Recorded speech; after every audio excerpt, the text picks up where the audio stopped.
शाह सरकार की। हेलो। दी गई थी, 3-4 लोगों का मोबाइल गायब हो गया था।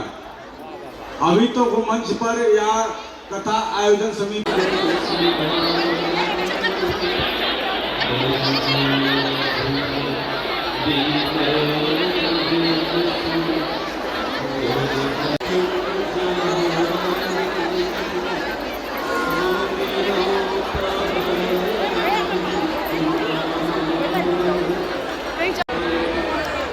अरे नहीं नहीं नहीं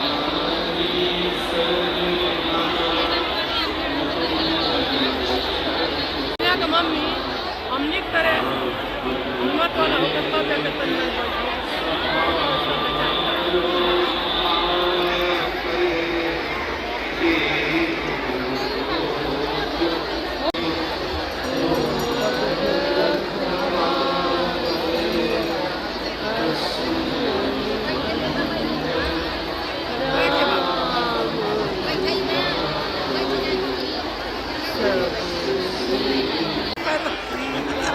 भगवान जी मुँह देखो नीचे बैठना का करना लेकिन सही में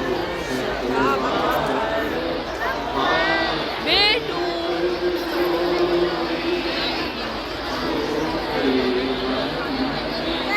बेटू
निकले तो भी सोचे पड़ा था।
किसको? जो पंडित है, जो मुनि है, ज्ञानी है, उनको। और ठीक इसके उल्टा, पावहि मोह विमूढ़ जे हरि विमुख न धर्म। जो भगवान से विमुख है, जिसकी धर्म में गति नहीं है, वो इस कथा को सुनकर मोह में वो फंस जाएगा, भ्रम में डूब जाएगा, मोह में अधूरा जाएगा। और जो ज्ञानी है, बुद्धिमान है, उसको भगवान में प्रेम जागृत हो जाएगा। कथा वही है, अज्ञानी को फंसा देती है, अज्ञानी को प्रीत दिला करके पार लगा देती है, वही एक कथा।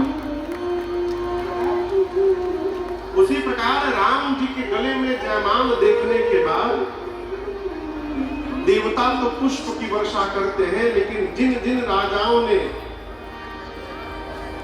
अपने भुजाओं के बल का बखान किया था, अभी जाकर तोड़ देंगे, क्षण मात्र में तोड़ देंगे, और लाख प्रयास करने के बाद तिल मात्र धनुष नहीं हिला, उन सभी राजाओं का चेहरा गिर गया।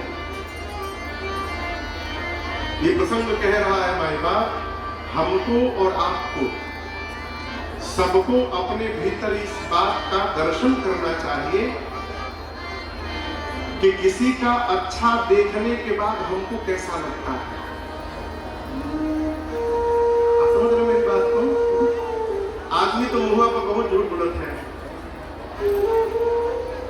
बढ़िया बढ़िया सोफा, जैसे सरकार हमारा सोफा तो देखा है ना, बढ़िया सोफा महंगा खरीद के लाइए, गांव में एक जरुआ आदमी होते, जरुआ जिस सबके बढ़िया देख के जरे, उसको लाकर बिठा करके खाली आप दाम बता दीजिए, 3 लाख का परसवे मंगैली है शाहजहांपुर से, सहारनपुर से। आप दाम बताकर जैसे भीतर गए चाय लाने, निकालेगा पेनवा निकाल कर, काहे जल्दी फटे।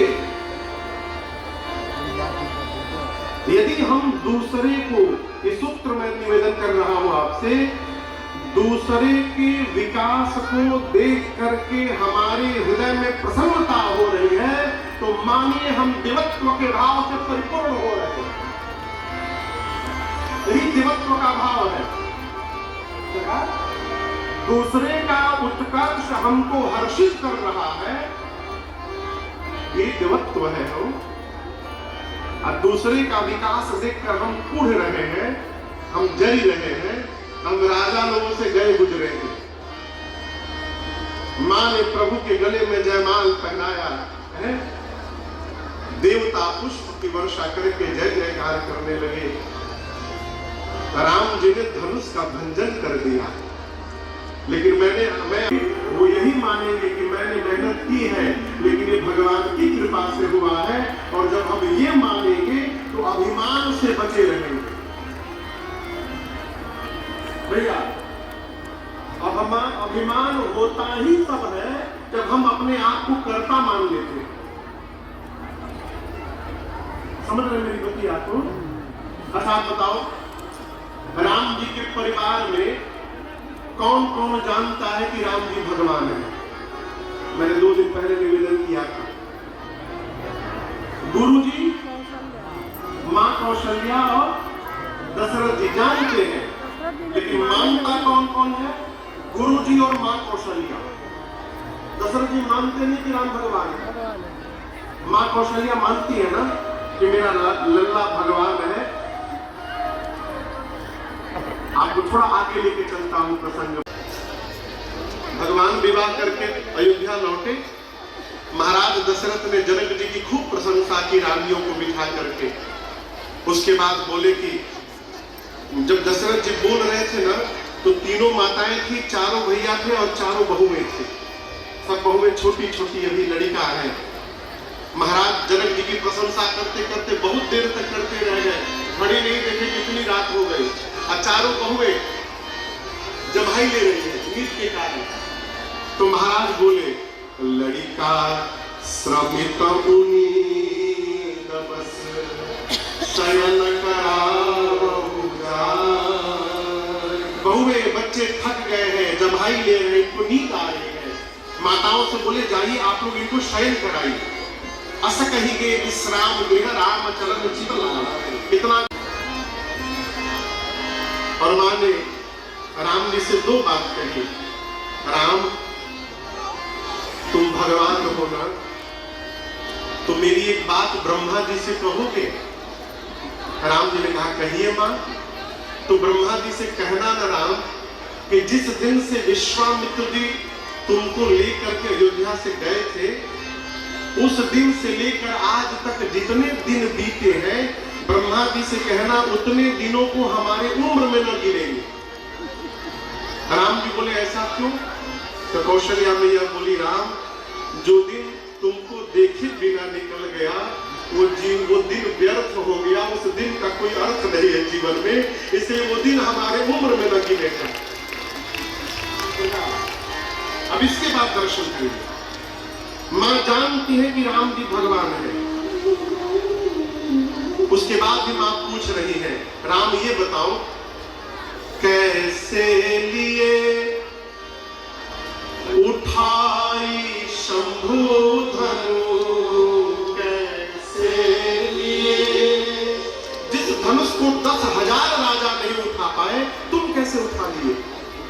कैसे लिए उठाई शंभु धनु। राम, मां हाथ देख रही है, अरे झे मान दिया प्रबल ताड़ का और सुबाहु, प्रबल ताड़ का और सुबाहु, कैसे कियो संहार निहार जाऊं वाले। इतना भारी धनुष कैसे उठा लिए आपने? राम तारका को कैसे मार दिया? जान रही है कि राम जी भगवान है, इनके लिए कुछ भी असंभव नहीं। उसके बाद पूछ रही है तुमने सुबाहु को कैसे मार दिया राम? राम जी मौन बैठे हैं। कौशल्या मैया बोली मैं बताऊं तुमने सब कैसे किया है? राम जी बोले बताओ मां।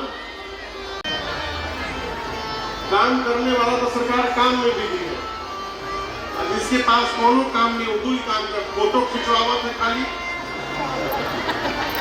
हल्ला करता है। लगे सारे राजा चिल्लाने, गाल बजाने लगे, धनुष तोड़ने से क्या होता है? हमारे रहते यहाँ पर इस कन्या से विवाह कौन कर लेगा? पकड़िए दोनों को, बांधो, बंदी बना लो। किसको? राम लक्ष्मण जी को। लगे चिल्लाने। लक्ष्मण जी राम जी से बोले भैया ये राजा लोग हमसे मिलने के लिए बहुत बेचैन हो रहे हैं, कहिए तो थोड़ा मिल लूं जाके। बाबू जी लोग क्या हो गए? खड़ा होकर बतियाओ लगेंगे। जल्दी बैठी, परशुराम जी आवता नहीं। बैठी बैठी।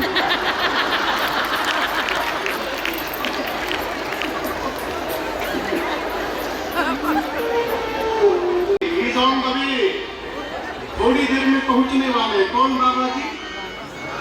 जोर से बोलिए। परशुराम। श्री परशुराम जी भगवान के अवतार है। परशुराम जी ना बोलिए, श्री परशुराम। अवसर सुने शिव धनु भंगा, अवसर सुने शिव धनु भंगा, आया भेगो तुरंत कमल पतंगा, आया भेगो तुरंत कमल देखी मही सकल सकुचाए, देखी मही सकल सकुचाए, बाज झपक जनु लवाल काने, बाज झपक जनु लवाल काने, गौर शरीर मूर्ति भल भाजा, गौर शरीर मूर्ति भल भाजा, भाल। तो उसके टूटने की आवाज केवल मिथिला में नहीं रही, तीनों लोक में गई। धरती, आकाश, पाताल। उड़ीसा में एक पर्वतमाला है जिसका नाम है महेंद्र। क्या नाम है? उसी महेंद्र पर्वत पर परशुराम जी तपस्या करने बैठे थे। करके प्रणाम कर रहा है, जैसे प्रभु श्री राम लक्ष्मण जी ने परशुराम को दंडवत किया है। स्वामी जी कहते हैं परशुराम जी की दृष्टि जैसे भगवान के मुख पर गई। राम ही